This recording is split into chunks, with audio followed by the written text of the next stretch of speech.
when I was 10, that was fifth class in Germany. I had my first, or started my first foreign language. Guess what that was? Russian. Russian, that's right, yes. I started with Russian. And then in 7th form I had English. And when I was just 1 week at the university in 1989, in October, the whole country fell apart. So I can't tell you much about what it was to study in East Germany because I've never really done that. But I can tell you all about what it was to go to school here and, well, to live here. You can ask me questions about how many TV stations we had and what we watched. So, yeah. Have you got any? Yeah? Having kind of spoken to people who had an education in West Germany, what were the kind of main differences between your East German education kind of school and their West German education? Back in those days, and we are talking, I'm awfully old. I was 19. I had just turned 19 when the wall came down. Back in the 1980s, when I was in school, we had a very strict school. We had very good schooling in East Germany. We had a lot of crap on subjects like citizenship, of course, you know, East German, socialist, communist citizenship kind of things. And but the major kind of schooling, math and biology and German was compared to West Germany. We always said they just play all day in school and we do serious stuff. So we thought our school was pretty good.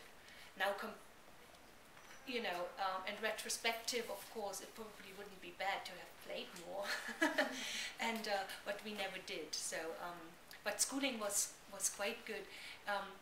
What we did in East Germany was we all went together from 1st to 10th grade, and then those who were very bright, they went on to take their Abitur, their A-levels. There was another 2 years, and those who did not want to take their A-levels, which was the majority, they went on to job training after 10th grade. And in the West, and as it is now, they already start in 5th grade or 6th to kind of separate into different school forms. So in East Germany, even the ones that were not so good in school were actually not left behind, but we all went together for 10 years, and I think that was an advantage, and we don't have that anymore. We separate much earlier now. What was young people's TV like? Well, actually, we had 2 TV stations in East Germany, and they showed that there wasn't any shows for young people on until the late 1980s, when they had a music show on, and they played East German music, which in those days no one was interested in. We wanted to listen to American or British or West German music, so that wasn't anything for us.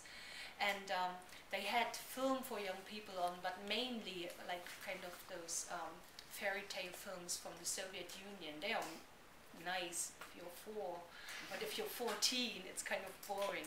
So most of us watched West German TV because, you know, the 2 countries were so close. We could get West German TV stations here, and we grew up with all those shows that the West German youngsters watched without ever being able to actually go there or to, you know, kind of find out what is real and what's not. But basically, we grew up with the same music I'd say your parents grew up, and we listened mainly to English stuff. That's how I learned my English, just, you know, listening to English music and trying to translate it, which was awfully difficult back in those days. But East German TV was hardly watched by young people. So, was it risky tapping into the West German stations? In the 1950s and 1960s, it was forbidden. completely. But when I was young, when I was a teenager, it was ignored. You know, as long as you didn't tell your teachers about it, and you just talked with your closest friends what you had seen the previous night, no one cared about it anymore. But you shouldn't really make it public. No one really talked about it. Yes, please. In 1989, when the wall came down, what emotion did you feel? Well, first of all, I have to say, when the wall came down, we didn't know that. We didn't talk about the wall coming down. What happened on the 9th of November, and what you could see down in the exhibition, was they opened the border patrols, what do you call it? They opened the border. The checkpoints. Oh, thank you. They opened the checkpoints, and you could walk through. In those first weeks, I was very much afraid that they would just have them open for a couple of days and then just close them off again. And and they didn't really tear down the wall in those first days. That came later. So we didn't talk about, or we didn't really think that what was happening was this kind of really historic thing. We just thought now we can go to West Germany, and we should do it as quickly as possible, because we might not be able to do it for a long time, because they close it off again. And then only maybe like in January or February, it was clear that they couldn't really go back. They couldn't really stop it. Now something had to change. And even in those days, it wasn't clear that at the end of the next year, Germany would be reunified. In January and February, people dared to think about it, but it wasn't really anything that, it was not in my wildest dreams would I have thought that would be possible. And I tell you, the night before the wall came down, the night before they opened the checkpoints, I was here in Leipzig, and I was in the in the university halls of residence, and we didn't have a TV there, so we slept through the whole thing. I went to class the next morning, and the teacher said, "Oh, you are all here. Well, the checkpoints are open, and like thousands of people went to or have gone to West Germany." And we said, you must be nuts. that can't be possible, because it was such a surprise. And of course, some people really got up and went to Berlin and checked it out, and it was true. Right. Yeah. What kind of vacations were available? Like, would you go to Moscow? No, well, actually, surprisingly enough, the Soviet Union was, we were not allowed to go there. We were allowed to go freely, without a permit and without a visa. We could go to Poland until 1981, when there was a movement for reforms initiated by a union there called Solidarność. You might have heard the name. And as soon as that started, we were not allowed to travel to Poland at all. We were allowed to go to Czechoslovakia, to Hungary, and with some restrictions to Romania.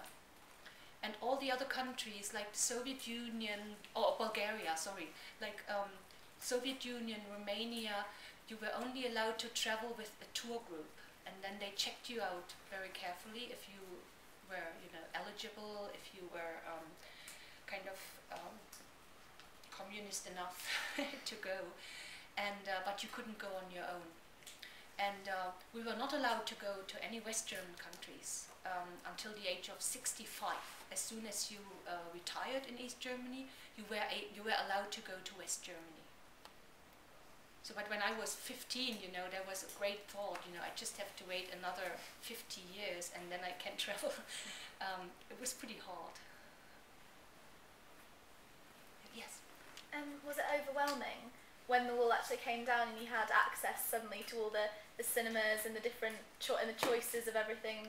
Was it quite a shock, or was it all Brilliant. It was, I mean, for me it was overwhelming. It was the coolest thing that ever happened to me until then, and actually it was probably the most important event in my life. I mean, even now it's 20 years ago. It was shocking in a way that we were not prepared for it. You know, what we had dreamed of for such a long time, and what we would never have thought would ever become real, was suddenly a reality. You know, there wasn't a wall. You could just get on the train and travel to West Germany. You could visit your family, because you know, when Germany was divided after the war, there were, I mean, families in both countries living. I had most of my family actually lived in West Germany, and they could actually visit us, but we could never repay the visit. So you know, I remember my sister, she always cried her heart out when my cousins left, when they went back home, because she couldn't go with them. And suddenly that was all reality, that was possible. It was just great. It felt really good. Yes, please. Did many of your friends and family leave East Germany as soon as they could? Do you mean after the wall came down? Yeah. I had, you know, a couple of my family, my brother went to West Germany right away, and my cousin.